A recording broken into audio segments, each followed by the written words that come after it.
Внебюджетный фонд инвалидов Отечественной войны народа Абхазии был создан в 2011 году. Фонд оказывает помощь тем, кто во время войны получил ранение, а также стал инвалидом вследствие контузии, увечья в боевых действиях. Однако в списках фонда значились, получали медицинскую или медикаментозную помощь и те, кто не относился к этим категориям. В связи с этим в 2020 году в фонде инвалидов ОВНА началась перерегистрация. В ее рамках на сегодняшний день обработано 1500 документов. Из них статус инвалидов у 120 человек вызывает сомнения. Сомнение в том, что они получили, так скажем, контузию.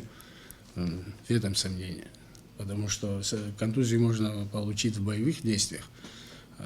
Просто сидя там где-то в тылу, занимаясь тыловыми организационными делами, редко кто контузию получал или там ранение.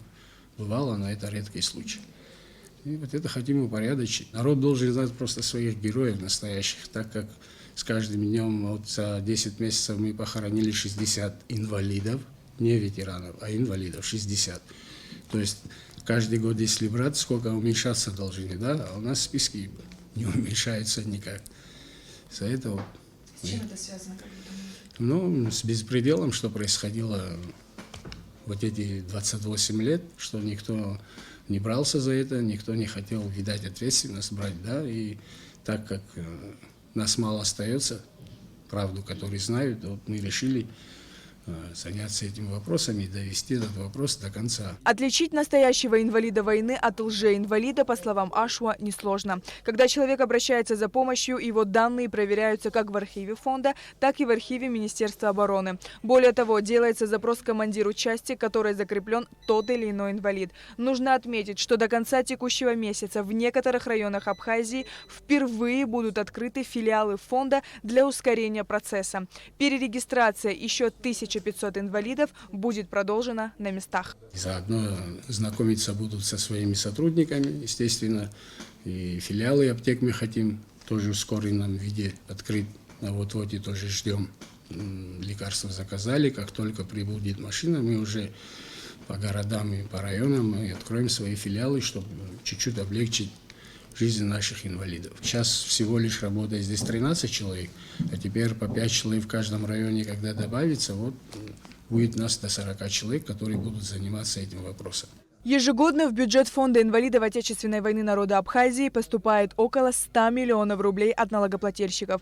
Эти средства предназначены для лечения и реабилитации ветеранов-инвалидов.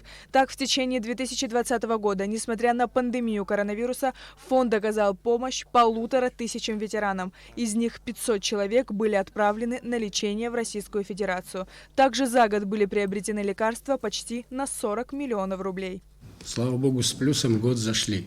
При этом мы еще долги заплатили, двухгодичные, трехгодичные, не знаю, там 5-летние долги были и в России.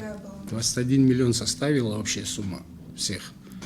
Мы рубля не должны никому, теперь нам должны. Около 35 миллионов не доходило до... То есть в связи с пандемией, да, налоговое поступление чуть-чуть хромает. И поэтому нам многие должны, но мы идем на уступки, как-то договариваемся, чтобы по чуть-чуть платили фонд.